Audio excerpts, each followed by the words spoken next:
Click the subscribe button and press the bell icon for all notification. हाय, मैं विकास श्रीवास्तव। आज के इस वीडियो में जितने भी कंपटीशन एग्ज़ाम होते हैं उसमें आभास संख्या से रिलेटेड हम लोग क्वेश्चन पढ़ेंगे। देखते हैं आभास संख्या वह संख्या है, पहले इसके बारे में आप जान लो। प्राइम नंबर, आभास संख्या वह संख्या है जो केवल अपने आप से या एक से कटती है। The number that will be divisible by 1 और itself is known as prime number. अगर आपसे पूछा जाए क्वेश्चन है कि सबसे छोटी आभास संख्या क्या होती है, या ऐसे ही टॉपिक ले लीजिए, सबसे छोटी आभास संख्या, सबसे छोटी अभाज्य संख्या, तो आप क्या आंसर देंगे? दो ऐसी है जो सबसे छोटी अभाज्य संख्या होती है। ठीक है, ऐसे पूछ सकता है 1 से 25 तक की अभाज्य संख्या, 1 से 25 तक कुल कितनी अभाज्य संख्या होती है? तक कुल अभाज्य संख्या, तक की कुल अभाज्य संख्या। तो 1 से लेकर 25 तक कुल जो अभाज्य संख्या होती है उनकी संख्या होती है 9। अभाज्य संख्या जो केवल अपने आप से कटे या 1 से कटे, ठीक, तो 9 होती है। ऐसे पूछ दिया जाए 25 से 50 तक की कुल अभाज्य संख्या, 25 से लेकर 50 तक कुल कितनी अभाज्य संख्याएं होती हैं? तो 6 होती है।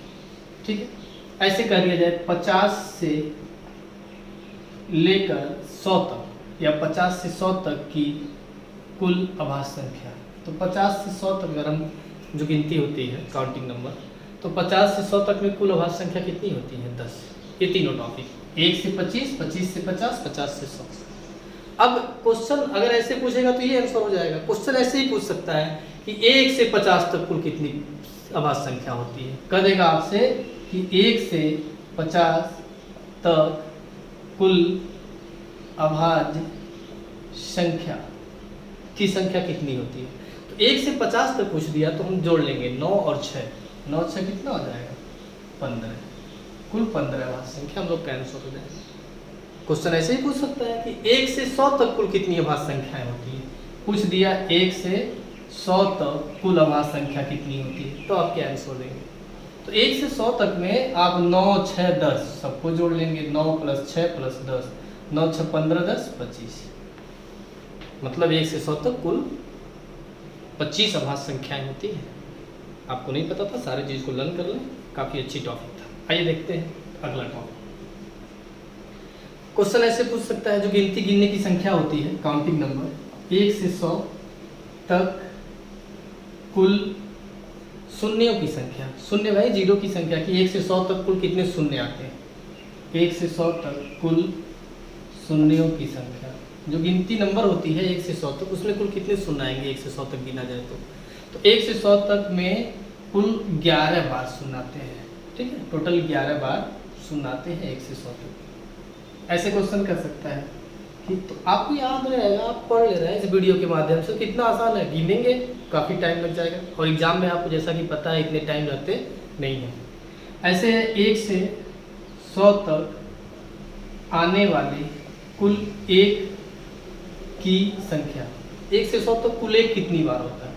1 से 100 तक कुल 1 जो है 21 बार आता है। अगर 1 से 100 तक कहा जाए कि 1 जो है 1 से लेकर 100 तक कितनी बार आएगा? 21 बार आता है। ठीक है, अगली टॉपिक को ये देखते हैं। आपसे कह दिया जाए अभी तक जो भी संख्या बनी है, 2 अंकों की कुल कितनी संख्याएं होती हैं, 3 अंकों की कुल कितनी संख्या होती है, 4 अंकों की कुल कितनी संख्या होती है। बहुत ही शॉर्टकट तरीका है। देखिए, कह दिया जाए 2 अंकों की कुल संख्या, कि 2 अंकों की कुल कितनी संख्या होती है, 2 अंकों की कुल कितनी संख्या होती है। तो ये पता करने के लिए बहुत आसान है, जितने अंक का कुल संख्या पूछे, 2 अंक का पूछ रहा है, उस अंक की सबसे बड़ी संख्या लिख लेते हैं। तो 2 अंक की सबसे बड़ी संख्या क्या होती है? 99। अब 2 अंक का पूछ रहा है ना, उससे एक कम अंक का, तो 2 से एक कम 1 होता है, 1 अंक का बड़ी संख्या लिख लेंगे। समझिए इस चीज़ को।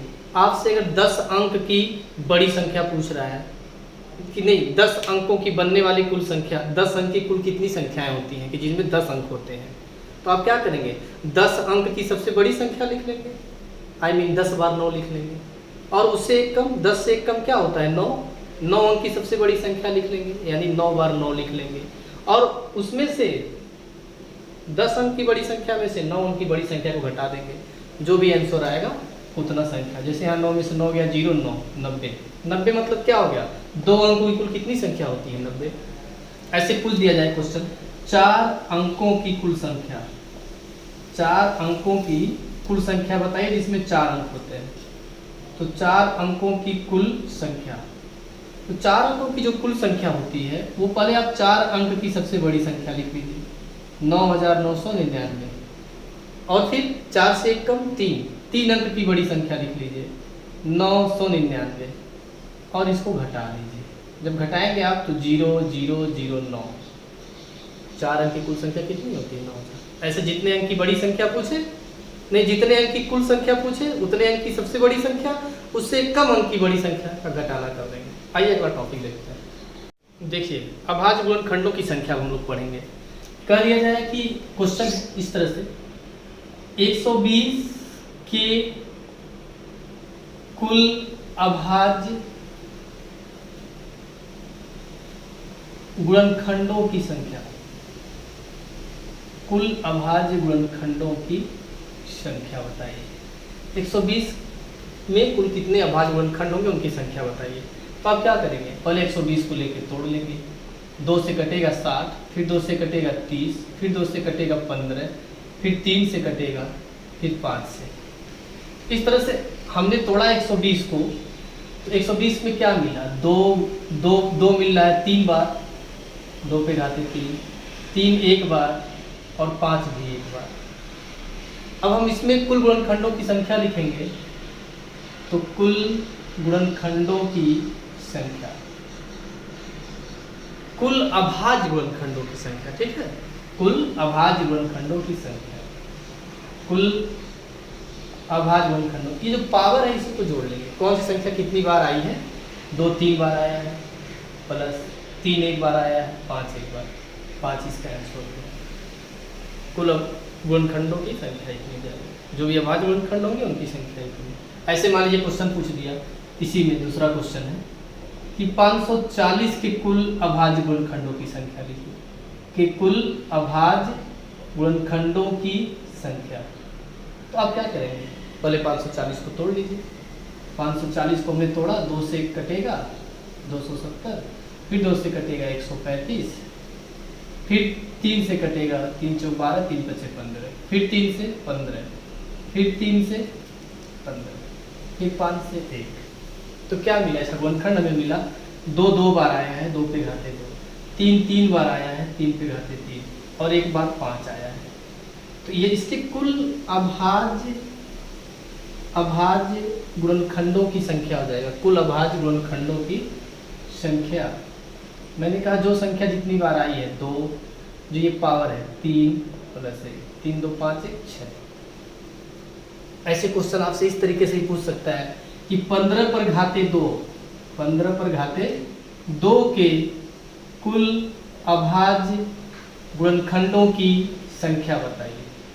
तो 15 पे घाते 2 को हम लिख सकते हैं 3 गुणे 5 पे घाते 2, 3 बचे 15। इसको अलग अलग कर देंगे तो एक बार 3 पे घाते 2 और एक बार 5 पे घाते 2। अब कुल अभाज्य गुणनखंडों की संख्या हो जाएगी, कुल अभाज्य गुणनखंडों की संख्या हो जाएगी 2 + 2, यानी 2 + 2 = 4। ठीक है, आइए एक क्वेश्चन और देखते हैं। देखिए 6 पे 10, 7 पे 5 और 11 पे 4 कर सकता है इतने के कुल अभाज्य गुणनखंडों की संख्या बताइए। तो आप क्या बताएंगे? हाँ, तो 6 पे 10 तोड़ देंगे, 2 3 6 पे 10 हो जाएगा ऐसे। 7 तो टूटेगा नहीं, 5 रहेगा ही, 11 भी टूटेगा नहीं, अभाज्य संख्या है 4। तो इस तरह से क्या हो जाएगा आपका, 2 पर भी 10 घात, 3 पर भी 10 घात, और 7 पर 5 घात, 11 पर 4 घात। और इसमें अगर हमको बताना जो है क्वेश्चन क्या, कुल अभाज्य गुणनखंडों की संख्या, तो कुल अभाज्य गुणनखंडों की संख्या हो जाएगा 10 धन 10 5 धन 4, 10 धन 10 5 धन 4, 10 10 20 9 29, ये आपका आंसर हो जाएगा। ठीक है बच्चों, थैंक यू। आज इस वीडियो में इतना है। साथ ही साथ वीडियो को लाइक शेयर सब्सक्राइब करना ना भूलें। मिलते हैं नेक्स्ट वीडियो में। Thank you.